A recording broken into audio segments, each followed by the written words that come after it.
नमस्कार। गीता आईएएस में आप लोग का स्वागत है। हमेशा ही होता है। तो समय न गवाते हुए मैं सीधे क्लास क्लास के बारे में आज का क्लास का एजेंडा डिस्कस कर देता हूँ कि क्या रहेगा क्लास में।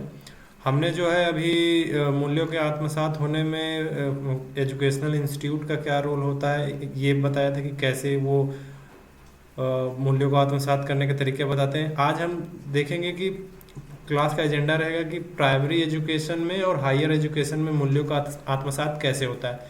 मैं आपके जानकारी के लिए ये बता दूं कि ये सारी चीज़ें जो मैंने पहले बता दी है, जॉन बॉल्बी, एल्बर्ट बॉन्डुरा, वही सारी चीज़ें होंगी। ठीक है, बस रिपीटेशन है, नाम थोड़े अलग हो गए। ठीक है, तो ध्यान देंगे, ज़्यादा कुछ नया नहीं है। ठीक है, बस हम थोड़ा थोड़ा समझ लेंगे कि है क्या ये सारी चीज़ें।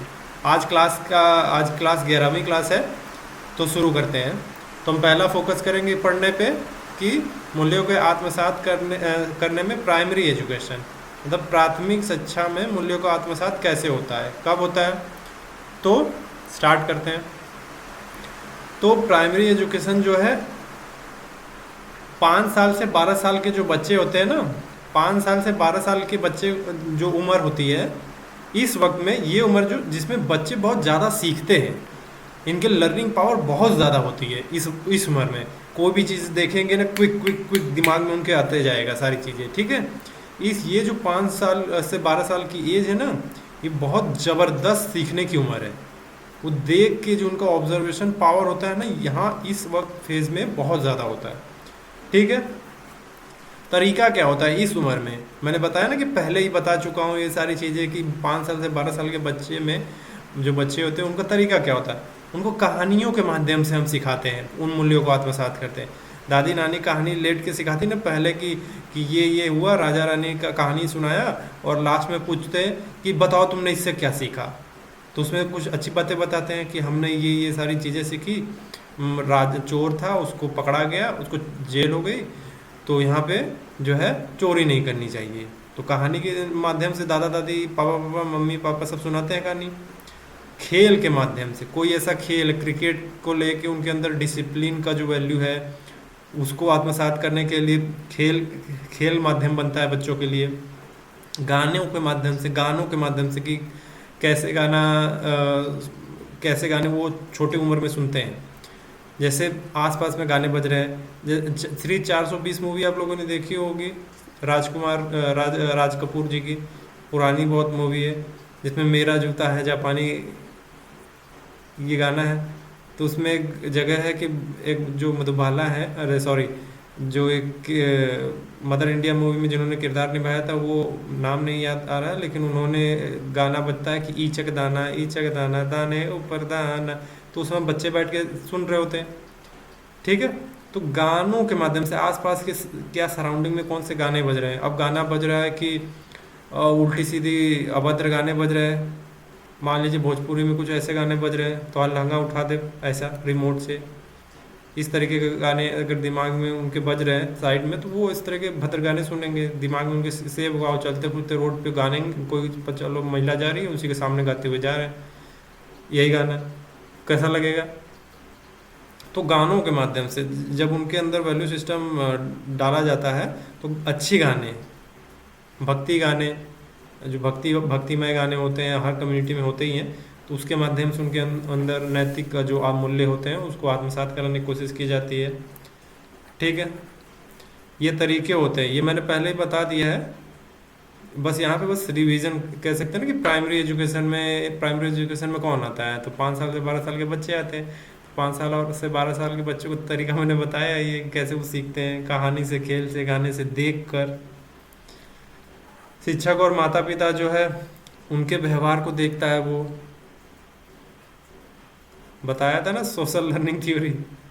उसको स्कूलों में छोटे छोटे नियमों और आदतों का पालन करवाते हैं, जैसे पंचुअलिटी, एक टाइम फिक्स कर दिया स्कूल का कितने बजे आना है बच्चों, आपको 7 बजे कर दिया सुबह, इसका मतलब है कि 7 बजे है तो तुम्हें 6 बजे या 5:30 बजे उठ के जल्दी आना है, आपको टाइम पे आना है। तो साफ़ सफाई का ध्यान, स्कूल में साफ़ सफाई करवाई जाती है। बच्चों को भी कहा जाता है थोड़ा श्रमदान करिए आप, ताकि वो सफाई के प्रति जागरूक हो थोड़ा।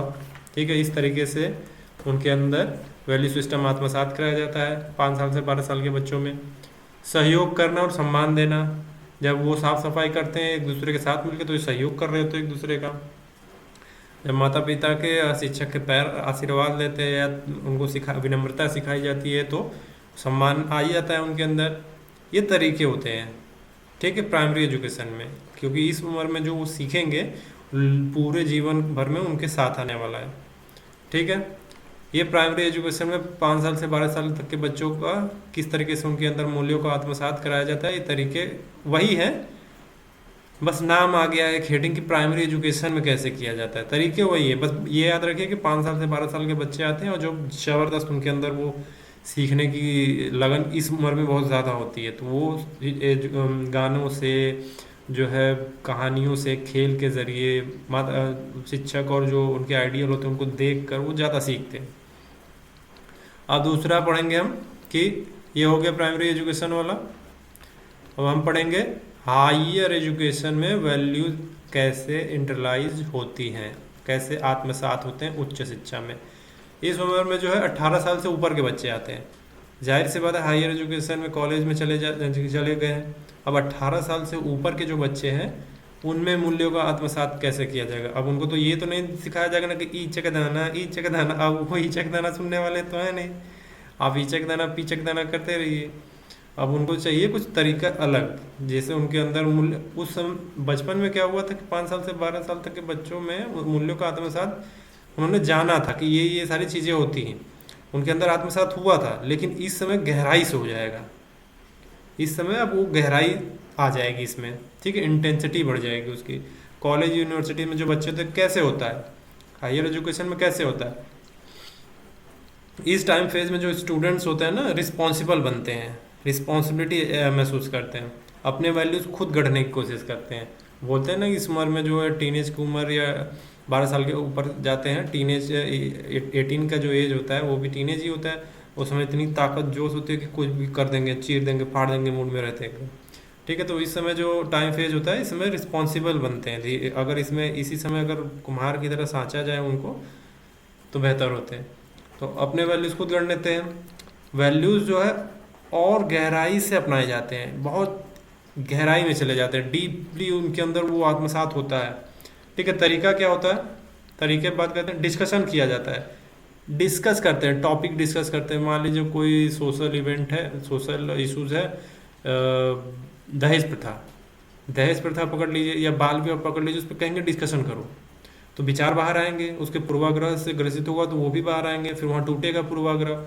तो एक बेहतर जो वैल्यू सिस्टम है डिस्कशन के माध्यम से उसके अंदर जाएगा कि नहीं नहीं यार, इतने सब लोग मिल के इतने अच्छे तरीके से डिस्कस किया, इतने आउटकम्स बाहर आए, इतने टॉपिक्स डिस्कस हुए, जिससे मैं तो पहले ग्रसित था इन सब चीज़ों से कि नहीं नहीं ये सही है, लेकिन आज मुझे लगता है कि नहीं मैं गलत हूँ क्योंकि मेरे विचार सड़े हुए हैं। तो सड़े विचारों को हटा के एकदम बिल्कुल अपडेटेड विचार लेके जाने हैं यहाँ से। तो उस तरह डिस्कशन से आत्मसात होगा। डिबेट करेंगे, आप ही अपने स्कूल में दूसरों को स्कूल में जाके दूसरे कॉलेजेस में जाके बच्चों से डिबेट करेंगे तो उनके विचार जानेंगे। वाद विवाद परिचर्चा करेंगे, ठीक है। कॉलेज के प्रोजेक्ट्स मिलते हैं कि आपको ये प्रैक्टिकल प्रोजेक्ट्स होते हैं ना कि लिखने वाला दे देते हैं, फिर करने वाला भी दे देते हैं कि ये आप करिए। जिस जिस फील्ड में आप पढ़ाई करते होंगे हर में प्रोजेक्ट्स मिलते हैं कि आप ऐसा ऐसा करो, तो वो जाके उसका रिसर्च करते हैं, ढूंढते कि कैसे कैसे करना है। तो वो जो रिसर्च करने की जो स्किल है, ढूंढने की, फैक्ट्स को वेरीफाई करने की जो स्किल है वो उनके अंदर आती है, ठीक है, रिसर्च के जरिए बताया भी। लीडरशिप क्वालिटी, सामाजिक सेवा, टीम वर्क के माध्यम से व्यवहार में लाते हैं बच्चों के। लीडरशिप क्या, मान लीजिए कॉलेज में कोई इवेंट है, एक व्यक्ति को बोला आप लोग टीम बनाओ अपनी, और एक टीम लीडर होगा और आप सब कुछ मैनेज करो, कैसे मैनेज करोगे, तो मैनेज करते उस लीडरशिप क्वालिटी आती है उनके अंदर, ठीक है। बारी बारी साल भर में से बारी बारी सभी बच्चों को एक एक बार एक टीम दी जाती है, उसमें से एक लीडर बना दिया जाता है और उन्हें से बोला जाता है अपने में से एक लीडर चुन लो, लीड कर लो, कौन लीड करेगा।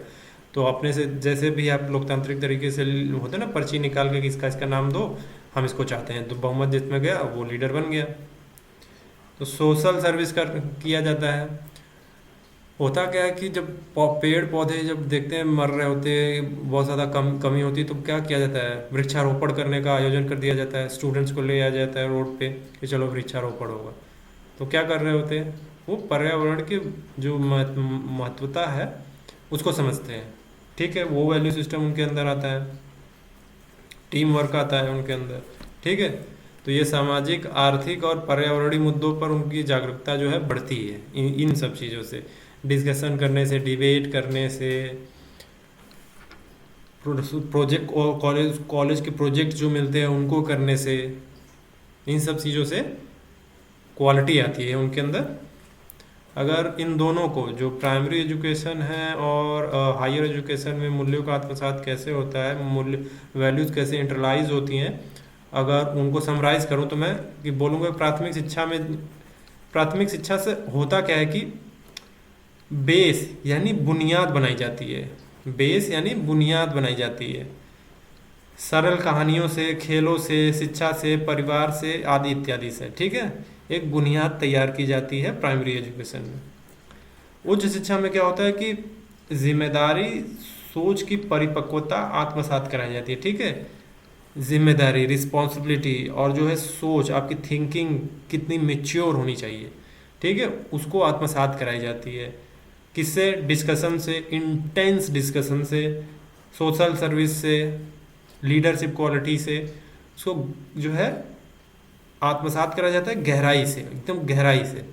अभी कुछ लोग सोच रहे होंगे इधर बगल बगल में क्या देख रहे हैं, ये बगल में पूरा मैप बना हुआ है कि कैसे क्लास को ले जाना है। ठीक है, एक पेज है, एक कॉपी है, इसमें किस तरीके से क्लास को ले जाना है वो लिखा हुआ है। ठीक है, इसलिए बार बार देख रहा हूँ कि क्लास बिखर ना जाए पूरी तरीके से, इसलिए पूरे सेंट्रलाइज तरीके से चल रहा है ना, कैसे ऐसे ये कर समझ में आया कि प्राथमिक शिक्षा में बुनियाद बनाई जाती है, फिर हायर एजुकेशन में उसको मजबूती दी जाती है, कहते हैं ना बिल्डिंग ब्लॉक्स बनाए जाते हैं। फिर उसके बाद अब हम, ये हो गया हायर एजुकेशन हो गया, नोट्स में सारी चीज़ें आपको मिल जाएंगी, तो डरना नहीं है। अब हम पढ़ेंगे कंडक्ट। ठीक है, कंडक्ट मतलब क्या? आचरण। और कुछ लोग सोच रहे होंगे आचरण मतलब क्या? नहीं, आचरण मतलब ये बताएंगे क्या, ये सारी चीज़ें डिटेल में लिखी हैं, आप पढ़ लेंगे। ठीक है, देखते हैं रिकॉर्ड हो रहा है ना। ठीक है, तो अब हम पढ़ेंगे कंडक्ट, ये जा रहे हैं पढ़ने, कंडक्ट मतलब आचरण, ये पढ़ेंगे।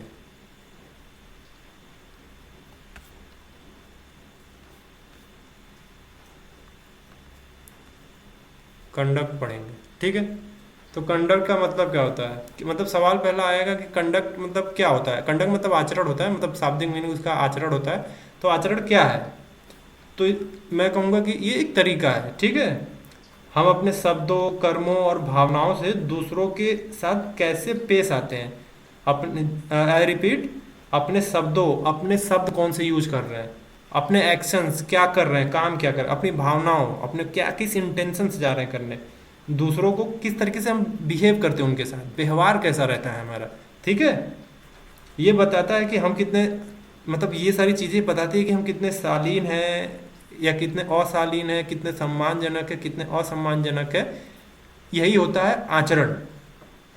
ठीक है, हमारे शब्द, हमारे कर्म, हमारे भावनाएं, इंटेंशन, उन उन सबको मिला के हम कैसे लोगों से बिहेव करते हैं। ठीक है, अगर हम बुरा बिहेव करेंगे तो बोलेंगे ये गलत आचरण वाला आदमी है, इसका कंडक्ट ठीक नहीं है, आचरण ठीक नहीं, बोलते हैं ना आचरण ठीक नहीं है इसका, चाल चलन ठीक नहीं, बोलते हैं ना चाल चलन ठीक नहीं, वही कंडक्ट है। ठीक है, अच्छा काम काम अच्छे से बिहेव करेंगे तो कहेंगे नहीं यार शालीन व्यक्ति, अच्छा व्यक्ति है, चाल चलन ठीक है इसका, कहेंगे लक्षण ठीक नहीं है, तो वो कंडक्ट होता है। सरल शब्द में बोलूँगा तो कि कंडक्ट जो है हमारा रोजाना का जो व्यवहार होता है ना, जो दूसरों को दिखता है, रोजाना का व्यवहार। आप जो है रोड पे दिन भर घूमते फिरते नजर आते हैं लफंगों की तरह, तो कहेंगे लफंगा है। आचरण क्या हो गया? लफंगों वाला आचरण है। तो अगर आप गहन चश्मा उश्मा लगा के ऐसे जो दिखाने वालों के सब जो सब पहना हुआ ना, तो लगते हैं कि पहन लो तो पढ़ने वाला आदमी है, तो ऐसा लगा के पेन उन कलम खोस के अच्छा से पानी भले पढ़े ना जाए तो वही पढ़ने वाला, आचरण ठीक है, साफ़ सुथरा मेंटेन कर रहा है सारी चीज़ें। तो आप बिहेव करेंगे उस तरीके से, बोलेंगे, बातचीत करेंगे तो लोग कहेंगे कि नहीं नहीं ठीक है, ठीक है। तो आचरण ठीक है इसका, दूसरों को दिखता है, तो हम किस तरीके से, तो तय करता है कि हम किस तरह के इंसान हैं। बहरहाल ऐसे हर कोई नहीं लगाता, लेकिन जो पढ़ते हैं वो उनको लग ही जाता है, जो गहन अध्ययन ज़्यादा पढ़ना पड़ता है तो। ठीक है, तो हमारा रोज़ाना का व्यवहार, कंडक्ट क्या? हमारा रोज़ाना का व्यवहार जो दूसरों को दिखता है, कि हम कैसे किस तरीके के इंसान हैं। एग्जाम्पल ले लेंगे, छोटा सा एग्जाम्पल, छोटा सा। रमेश है, एक स्कूल में है। रमेश जो है एक स्कूल में पढ़ता है, और उसका जो व्यवहार है टीचरों और दोस्तों के साथ एकदम विनम्र है, हेल्पिंग नेचर का है। तो लोग कहते हैं कि इसका आचरण अच्छा है, गुड कंडक्ट है इसका। ठीक है, good conduct, I repeat, good conduct है इसका। वहीं एक सुरेश रहता है, उसका व्यवहार टीचरों स्टूडेंट से क्या रहता है कि वो झूठ बोलता है, बदतमीजी करता है, गाली गलौज करता है। ठीक है, ये तीनों कर देता है एक साथ ही। तो कहते हैं कि यार बैड कंडक्ट है, बैड, बुरा आचरण है इसका, ठीक आचरण, ठीक व्यक्ति नहीं है। ठीक है, हमेशा बदतमीजी करता है, हमेशा जो है झूठ बोलता है, हमेशा उल्टी सीधी बातें करता है, तो इसका आचरण ठीक नहीं है, हम इससे दोस्ती नहीं करेंगे। और आसान भाषा में और ज़्यादा गिर के बोलते हैं, कहते हैं ना लतखोर है, तो वही होता है बैड कंडक्ट। ठीक है, देसी लैंग्वेज यूज़ करूँ तो जैसे गांव देहात में यूज़ करते हैं सब, लतखोर टाइप का आदमी है, तो वो बैड कंडक्ट। ठीक है, हमने समझ लिया कंडक्ट क्या होता है। अब हम समझेंगे कि एक्शन क्या होता है, कर्म, क्रिया। एक्शन क्या होता है, एक्शन हीरो वाला एक्शन नहीं कि डूम दी एक्शन, वो नहीं। एक्शन कर्म। ठीक है, मतलब क्या है, सीधा सा मतलब है जो हम करते हैं, जो हम करते हैं वही है एक्शन। ठीक है, अब हम क्या करते हैं अभी बता देंगे हम क्या क्या करते हैं। अब जो भी करते हैं, खाते हैं, पीते हैं, दौड़ते हैं, भागते हैं। ठीक है, एक्शन जो एक्शन है, एक्शन जो है हमारे विचारों और भावनाओं का बाहरी रूप है। आई रिपीट, एक्शन हमारे विचारों और भावनाओं का बाहरी रूप है। मान लीजिए हमने कुछ विचार किया, पानी पीना है, विचार आ गया, एक्शन कर दिया, उठा गिलास पी ली, तो ये कर्म है। ठीक है, हमारे भावनाओं और विचारों का बाहरी रूप, जिसे दुनिया देखती है और महसूस कर सकती है। हम जो जो करेंगे तो देखेगी ना ऐसे, और कहेगी ओ ये कर रहा है। सरल भाषा में बोले तो कि जो भी हम करते हैं, जो भी चलना, बोलना, मदद करना, चोट पहुंचाना, मुस्कुराना, लड़ना, ये सब एक्शन है, कर्म है, एक्शन, डू दी एक्शन। अगर किसी को उड़ के मार रहे हैं तो वो भी एक्शन है ना। तो ये सारे एक्शन है। उदाहरण ले लेते हैं थोड़ा और आसान भाषा में समझाने के लिए, लेकिन समझ में तो आ ही गया होगा। मन में आया कि हाथ हिलाना है, लगे हिलाने, ऐसे ऐसे ऐसे ऐसे, ये देखो मैं हाथ हिला रहा हूँ, क्या एक्शन हो गया। मन में आ गया मेरे कि हाथ हिलाना है, एक्शन। गांव का बालक अर्जुन, कहानी है एक उदाहरण। अर्जुन स्कूल जा रहा था, रास्ते में बूढ़ी दादी भारी थैला लेकर चल रही थी, ऐसे ऐसे कि चलो रे चलो। दादी अम्मा जो चल रही हैं वो एक कदम चल रही हैं, सब लोग 100 कदम चल दे रहे हैं, इतनी धीरे चल रही हैं वो। तो अर्जुन देखा और बिना कुछ सोचे, अर्जुन देखा और उसके मन में विचार आने लगा, तो वो आगे बढ़कर थैला पकड़ लिया और दादी को घर तक पहुंचा के आया। उनको समझ गया कि दादी अब जब तक पहुंचेंगे तो 100 साल लग जाएंगे इनको घर पहुंचते हुए, हमको पहुंचाना पड़ेगा। तो वो जो है थैला लेता है, पहुंचा देता है। यहाँ अर्जुन क्या करता है, यहाँ अर्जुन का जो एक्शन है, जो एक्शन किया उसने, उसके अच्छे संस्कार और भावनाओं को दर्शाता है। यहाँ पे देख लिया ना कि क्या दिखता है, तो अगर उसने किया तो कहेंगे अरे यार लड़का अच्छा है, संस्कारी। तो संस्कार है उसके, अच्छे संस्कार है, उसकी भावनाएं अच्छी हैं, अच्छे स्वभाव का है, ये लोग देख के कहेंगे ना। ठीक है, आप सोचो अर्जुन मदद करने के बजाय मुंह फेर कर जो निकल जाता, तो एक्शन यहाँ भी होता, एक्शन यहाँ भी होता, लेकिन वो एक्शन जो है नेगेटिव हो जाता पूरा। ये देखो यार दादी अम्मा जा रही थी, थोड़ा सा देखा, मुड़ के चला गया, ये कहने की मदद कर दे उसका, कैसा लड़का है, बदतमीज कहीं का। तो इस तरीके के नेगेटिव एक्शन बोला जाएगा इसको। ठीक है, ये अर्जुन का नेगेटिव एक्शन हो जाएगा अगर वो मदद नहीं करता है तो। अब सवाल ये है कि कंडक्ट यानी आचरण, एक्शन यानी कर्म में संबंध क्या है। अब दोनों का रिलेशन समझेंगे। ओ भैया फोकस, अब दोनों का संबंध समझेंगे हम। ठीक है, संबंध समझने से पहले उसका अंतर समझेंगे ना, तो संबंध अपने आप ही समझ में आ जाएगा कि संबंध क्या है। कंडक्ट अगर हम बोलते हैं ना, कंडक्ट और एक्शन, तो एक तरीके से कह सकते हो कि कंडक्ट एक 100 रुपया है और जो एक्शन है ना वो 1-1 रुपये का सिक्का है। जब एक एक रुपए का सिक्का पूरा मिलता है तब जाके तैयार होता है कंडक्ट। समझ में आया? मतलब क्या है कि कंडक्ट समग्र व्यवहार है, पूरा इंटीग्रेटेड बिहेवियर है। ठीक है, यानी नियमित रूप से कैसे हम पेश आते हैं, ये समग्र व्यवहार है। और कर्म क्या है? रोज एक एक करके किए गए कर्म, एक एक करके किए गए कर्म। जो कंडक्ट होता है लंबे समय में, जो लंबे समय से बनता है, लंबे समय में बनता है, मतलब बनते बनते बनते फिर बन जाता है कि इसका ये आचरण है। और जो एक्शन होता है तात्कालिक होता है, तुरंत जो दिखे। मतलब रोड पे चल रहा है, मन किया कि रोड पे दादी जा रही है, मत किया तुरंत मदद कर दिए, ठीक है, ये एक दिन का था। लेकिन अब रोज मदद कर रहे हैं लोगों का, रोज रोज रोज रोज यही आप एक एक करते करते जो फुटकर में एक एक रुपया जमा करते हैं, मतलब मदद करते करते करते सबका आपका वो आचरण बनने लगेगा। तब कहेंगे कि यार, तब फिर समग्रता में लोग बोलेंगे, इंटीग्रेटेड रूप में देख के बोलेंगे कि कहीं भी जाएंगे किसी की मदद भी नहीं करेंगे तो कहेंगे, लोग बोलेंगे कि यार अच्छे आचरण का है, लंबे टाइम से लोगों की मदद करता है।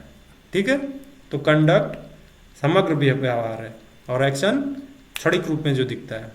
अगर ना याद आए तो ध्यान में रखना कि कंडक्ट 100 रुपया है और जो एक्शन है वो एक एक रुपया है, जो एक एक रुपया जोड़ के 100 रुपया बना है। ठीक है, उदाहरण के लिए कोई व्यक्ति हमेशा ईमानदार, मददगार और विनम्र हो, ये उसका कंडक्ट है। ठीक है, मददगार है, ईमानदार है, एग्जाम्पल ले लें तो। और फिर वहीं एक्शन का हम एग्जांपल ले लें कि किसी दिन उसने किसी एक सड़क पर किसी को सड़क पार कराई, ये उसका एक्शन है, एक दिन का एक्शन। अब वही रोज रोज करे, वही रोज रोज करे, सड़क पार करा दे, किसी को ज़रूरत हो पूरी करा दे, और गाँव वाले या शहर वाले जितने भी लोग हैं उसको देखते रहें, तो एक आम भावना बन जाएगी उनके मन में कि यार इसका आचरण अच्छा है। ठीक है, मदद करता है, सहयोगी नेचर का, हेल्पिंग नेचर का है, तो वो उसका कंडक्ट बन जाएगा कि वो हेल्पिंग नेचर का है। पहले तो कंडक्ट बनने के बैकग्राउंड में क्या है, एक्शन है। पहला एक करेगा तो अच्छा हेल्पिंग नेचर का, चलो ठीक है। फिर किसी को ताड़ से पीट दिया, किसी को ये तो ठीक नहीं है।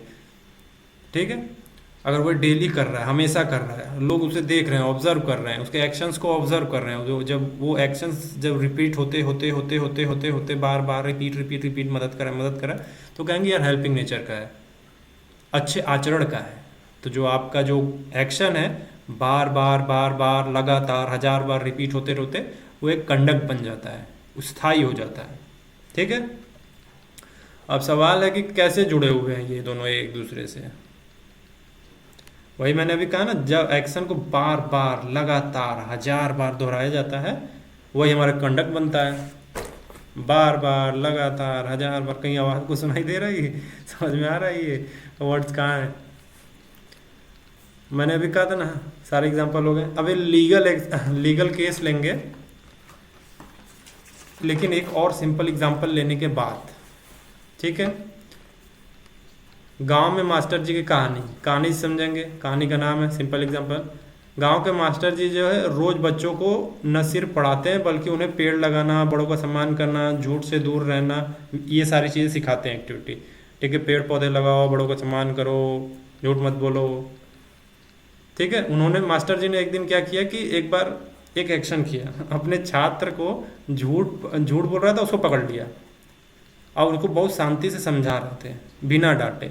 ठीक है, फिर अगले दिन एक और बच्चे को माफ़ कर दिया इसी तरीके से। ठीक है, तो धीरे धीरे बच्चों ने देखा कि मास्टर जी हर बार सच, प्रेम और संयम से ही काम लेते हैं, क्रोध करते ही नहीं, हर चीज़ को एकदम आराम से, संयम से, प्रेम से समझा देते हैं। जब यही सब बार बार के एक्शन जो मिलकर बन गया उनका मास्टर जी का कंडक्ट, क्या हुआ, यही सब बार बार के एक्शन जो है मिलकर मास्टर जी का कंडक्ट बन गया। यानी शांत स्वभाव के दर्शक शिक्षक का व्यक्तित्व उनका स्वभाव शांत स्वभाव का है,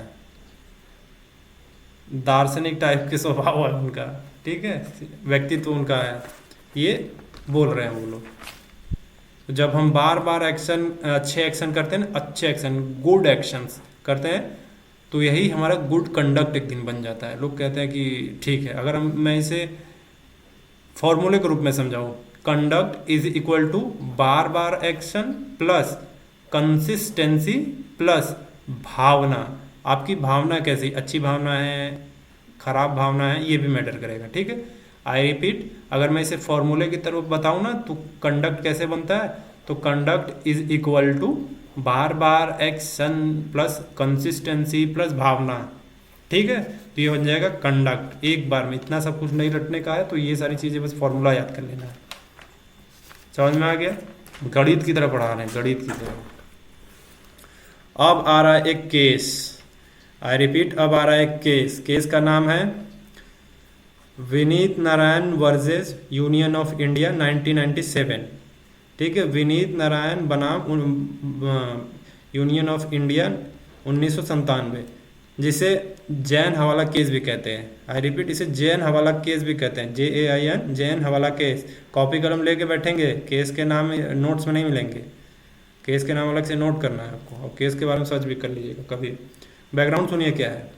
1990 में बड़े बड़े जो नेताओं थे ना, नेताओं और अधिकारियों पर हवाला यानी ब्लैक मनी ट्रांसफर करने का के जरिए उन पे भ्रष्टाचार का आरोप लगा था। ठीक है, उन पे ब्लैक मनी ट्रांसफर करने का आरोप लगा था, भ्रष्टाचार का आरोप लगा था, अधिकारी थे, मिनिस्टर्स थे, ये केस था। तो जो CBI वाले थे ना, CBI और अन्य एजेंसियां, उन पर आरोप था कि वो एक्शन नहीं ले रहे हैं। आई रिपीट, एक्शन नहीं ले रहे हैं और सरकार के दबाव में काम कर रहे हैं। ठीक है, उन पे आरोप लग रहे थे। अब आरोप कब लगते हैं, बार बार लगातार 1000 बार जब आप यही करेंगे ना, तो आरोप लगने लगते हैं कि अरे ये तो बार बार वही कर रहे हैं, सब ये सब चीज़ें हो रही हैं और दबाव में काम कर रहे हैं, आज भी लगते हैं।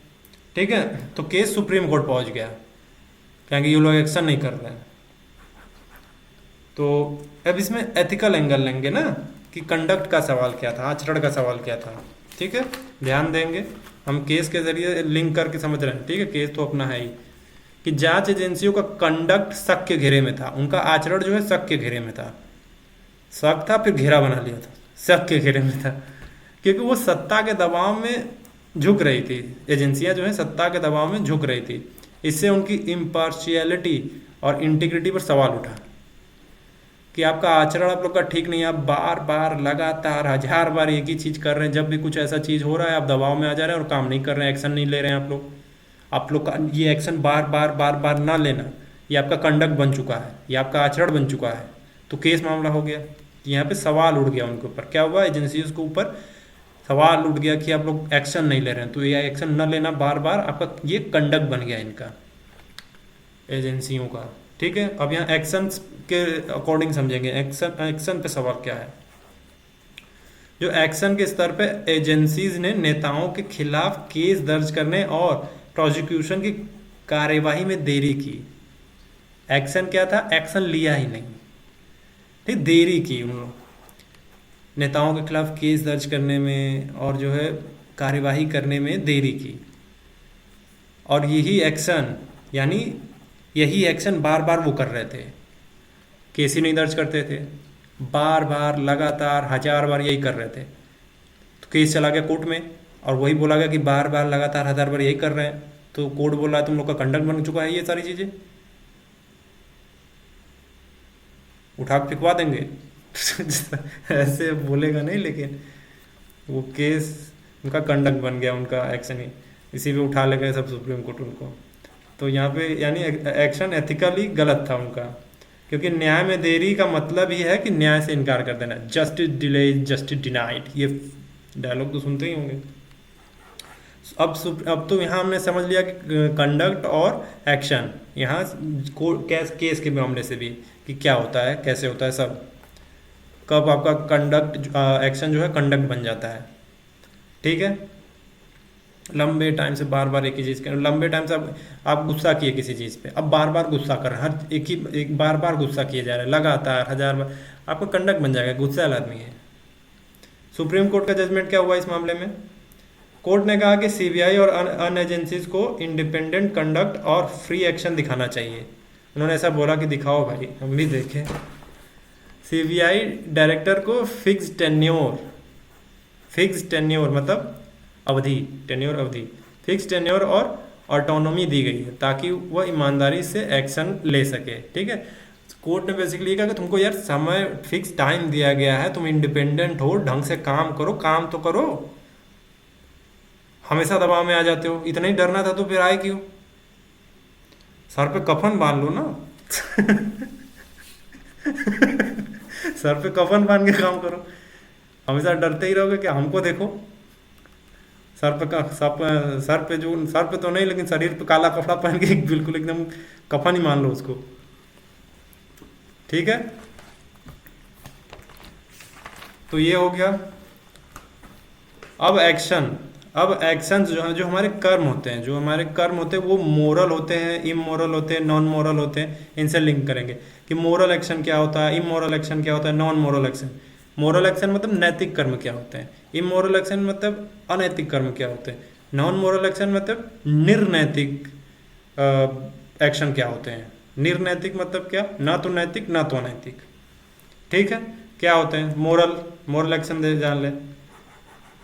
एक केस है, केस लेंगे यहाँ पे तुरंत। सुप्रीम कोर्ट में 2016 में गया था, ठीक है। Good Samaritan law, good Samaritan law, ठीक है। 2016 सुप्रीम कोर्ट ने क्या कहा था इसमें ना, हुआ क्या था, गुड स्मार्टियन लॉ कब आया था कि सड़क पे जब एक्सीडेंट हो जाते थे ना, लोग मदद नहीं करते थे क्योंकि पुलिस का पछड़ा पड़ जाता था। लोग पुलिस उन्हीं से पूछताछ करने लगे, क्या हो, कैसे हुआ, गर्दन पकड़ लेते कि बताओ नहीं तो छोड़ देंगे तुमको। तो good Samaritan law Supreme court का 2016 में ये बोला गया सुप्रीम कोर्ट के द्वारा कि जब भी सड़क पे एक्सीडेंट होगा तो मदद, अगर किसी ने मदद की है, मदद करने वाले को परेशान नहीं किया जाएगा, उनसे कोई पूछताछ नहीं होगी। ठीक है, ये कहा, ये गुड स्मार्टियन लॉ था। मतलब यहाँ न्याय, ईमानदारी, करुणा और सत्यता को अहमियत दी गई। इससे क्या होता है, मोरल वैल्यूज। मोरल वैल्यूज यही है, जस्टिस, ऑनेस्टी, कंपैशन, ट्रूथ। और एक लाइन में और बोले तो कि मोरल वैल्यूज क्या होते हैं, जो समाज सोसाइटी, लॉ और आत्मा, समाज, कानून और आत्मा तीनों के लिए सही होता है, वही होता है मोरल एक्शंस। ठीक है, समाज के लिए, कानून के नज़र, समाज की नज़र में, कानून की नज़र में, आपके अंतरात्मा की नज़र में जो जब तीनों सही होते हैं ना, वही होता है मोरल वैल्यू, मोरल एक्शंस जो आप करते हैं। ठीक है, तो रोड पे किसी का एक्सीडेंट हो गया, आप मदद कर रहे हैं, आपकी आत्मा भी बोल रही मदद करो, लॉ भी कर रहा है मदद करो, सुप्रीम कोर्ट का आ गया ना स्मार्टियन लॉ, मदद करो। तो समाज भी कह रहा है मदद करो, तीनों बोल रहे हैं मदद करो, आप कैसे रुक जाएंगे, दौड़ के जाएंगे मदद करने, उठाओ सवारी को। ठीक है, इमोरल एक्शन, अनैतिक कर्म क्या होते हैं, जो जस्टिस, सत्य, ईमानदारी, सुनते यही शब्द सुनने में मिलेंगे एथिक्स में पूरे। जस्टिस, सत्य, ईमानदारी, करुणा जैसे मूल्यों के खिलाफ जाए आपके काम, जैसे जो समाज और लॉ दोनों के लिए गलत है। उदाहरण के लिए Nirbhaya case 2012 Delhi gangrape case, I repeat, Nirbhaya case 2012 Delhi gangrape case. यहाँ रेप का मामला है, बलात्कार, समाज की नज़र में, लॉ की नज़र में, दोनों की नज़र में गलत। और अंतरात्मा की नज़र में तो आप खुद ही सोच लीजिए, आप अंतरात्मा मार चुके, एक ही जिंदा है आपका। ठीक है, निर्दोष लड़की के साथ बलात्कार, अगेंस्ट ऑफ लॉ, कानून के विरुद्ध है। रेप, मर्डर अंडर आईपीसी, अनैतिक कर्म है, समाज को झकझोरने वाला काम है ये। समझ में आया? ये इमोरल एक्शंस हैं।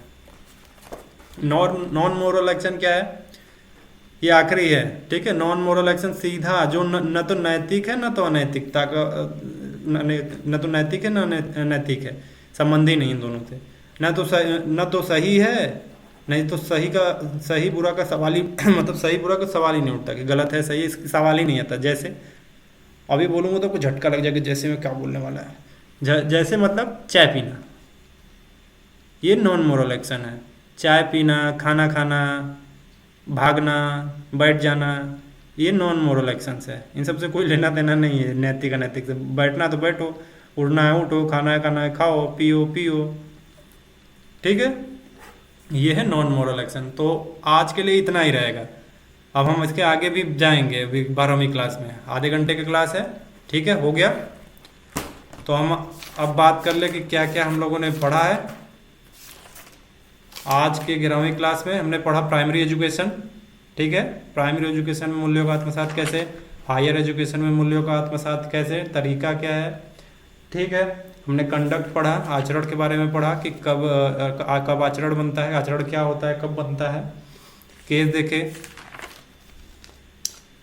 हमने लीगल केस देखा, Vineet Narayan versus union of India, जिसे जैन हवाला केस भी कहते हैं। केसेस के नाम नोट करते जाएंगे। एक्शन क्या होता है, एक्शन क्या होता है, उनके दोनों के भी कंडक्ट और एक्शन के भी संबंध में क्या होता है। जब एक्शन बार बार लगातार 1000 बार आप करते रहते हैं, वही आपका कंडक्ट बन जाता है। आपको एक किसी ने कुछ बोला, आप गुस्सा कर गए, ये आपका एक्शन था। लेकिन बार बार हर बात पर गुस्सा कर रहे हैं, बार बार गुस्सा कर रहे हैं, 1000 बार लगातार बार बार, तो आपका स्थायी आचरण बन जाता है, कंडक्ट बन जाता है। ठीक है, कहते हैं कि गुस्सैल आदमी है। ठीक, तो एक्शन जो है मोरल भी हो सकता है, इमोरल भी हो सकता है, नॉन मोरल भी हो सकता है, नैतिक भी हो सकता है, नैतिक भी हो सकता है, निर्नैतिक भी हो सकता है। नैतिक में क्या हमने पढ़ा था, good Samaritan law, Supreme Court 2016 का मामला। अनैतिक में क्या पढ़ा था, Nirbhaya case 2012, Delhi gangrape case. ठीक है, बलात्कार करना या और भी गलत हरकतें जो है। नॉन मोरल एक्शन क्या है, चाय पीना।